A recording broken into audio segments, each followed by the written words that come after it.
സിയുടെ ആത്മഹത്യാക്കുറിപ്പിൽ വടകര ഡിവൈഎസ്പി ഉമേഷിനെതിരെ കേസെടുക്കാൻ സാധ്യത. ഗുരുതര ആരോപണത്തിന്റെ പശ്ചാത്തലത്തിലാണ് നടപടി കുരുങ്ങുന്നത്.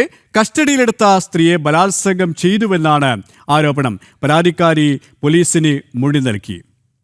വിശദാംശങ്ങളുമായി കോഴിക്കോട് നിന്നും ശ്യാമപ്രസാദ് ചേരുകയാണ്. ശ്യാമപ്രസാദ്, വളരെ ഗുരുതരമായ ആരോപണം തന്നെയാണ് ആത്മഹത്യ ചെയ്ത സിയുടെ ആത്മഹത്യാക്കുറിപ്പിലുണ്ടായിരുന്നത്. അതിനനുസരിച്ച് ഇപ്പോൾ പരാതിക്കാരിയുടെ ഇരയായ ആ യുവതിയുടെ മൊഴിയും രേഖപ്പെടുത്തിയിട്ടുണ്ട്. ഇതിന്റെ അടിസ്ഥാനത്തിൽ ഉമേഷിനെതിരെ കടുത്ത നടപടിക്കുള്ളൊരു സാധ്യതയുണ്ടോ?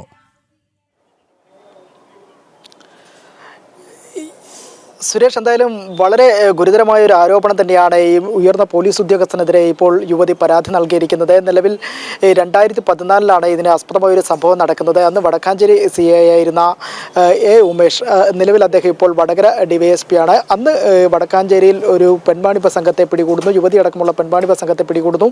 ഇവരിൽ നിന്ന് ആദ്യം പണം വാങ്ങുന്നു. 1 ലക്ഷം രൂപയോളം ഇവരിൽ നിന്ന് വാങ്ങുകയും ചെയ്തു. ഇതിൽ 80,000 രൂപ ഈ ഉമേഷും ഒപ്പം തന്നെ കഴിഞ്ഞ ദിവസം ആത്മഹത്യ ചെയ്ത CI കൂടിയായ ബിനു തോമസിനെ 20,000 നൽകുന്നു.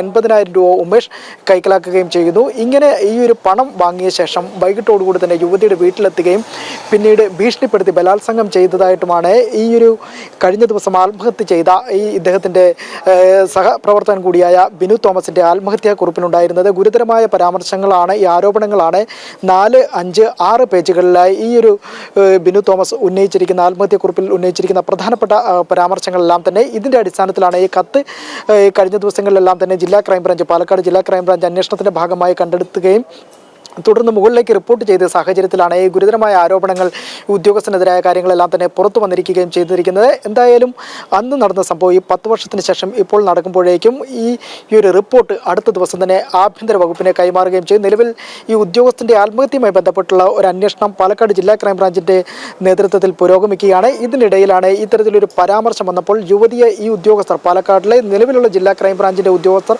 സമീപിച്ച് തുടക്കത്തിൽ തന്നെ കാര്യങ്ങൾ ബോധ്യപ്പെടുത്തി. എന്നാൽ യുവതി ഈ അന്വേഷണത്തോട് തുടക്കത്തിൽ സഹകരിച്ചില്ല. കാരണം എന്ന് പറഞ്ഞാൽ യുവതിക്ക് ഈ ഒരു കേസുമായി ബന്ധപ്പെട്ട് പോകുമ്പോഴേക്കും ഉള്ള ഭയം കാരണം ഈ കാര്യത്തിലൊന്നും തന്നെ സഹകരിക്കാൻ തയ്യാറായിരുന്നില്ല. പിന്നീട് ഉദ്യോഗസ്ഥർ ഈ CIയുടെ ആത്മഹത്യാക്കുറിപ്പിലുണ്ടായിരുന്ന കാര്യങ്ങളും പരാമർശങ്ങളും ഈ യുവതിയെ ധരിപ്പിച്ച ശേഷമായിരുന്നു യുവതി ജില്ലാ ക്രൈംബ്രാഞ്ചിന് മുൻപാകെ ഈ പരാതിയും മൊഴി നൽകാനെത്തിയതും. ഇതിൻ്റെ അടിസ്ഥാനത്തിലാണ് നിലവിൽ ഇപ്പോൾ അന്വേഷണം മുന്നോട്ട് പോകുന്നത്. എന്തായാലും കഴിഞ്ഞ ദിവസം ആത്മഹത്യ ചെയ്ത ഈ ചെർപ്പുളശ്ശേരി CI ആയിരുന്ന ബിനു തോമസിൻ്റെ ആത്മഹത്യാക്കുറിപ്പ് പുറത്തു വന്നതോടുകൂടി തന്നെയാണ് ഈ ഉയർന്ന ഉദ്യോഗസ്ഥനെതിരെ ഇത്തരത്തിലുള്ളൊരു പരാമർശം ഇപ്പോൾ പുറത്തു വന്നിരിക്കുന്നത്. സുരേഷ്, കോഴിക്കോട് നിന്നും ശ്യാമാണ് വിശദാംശങ്ങൾ നൽകിയത്.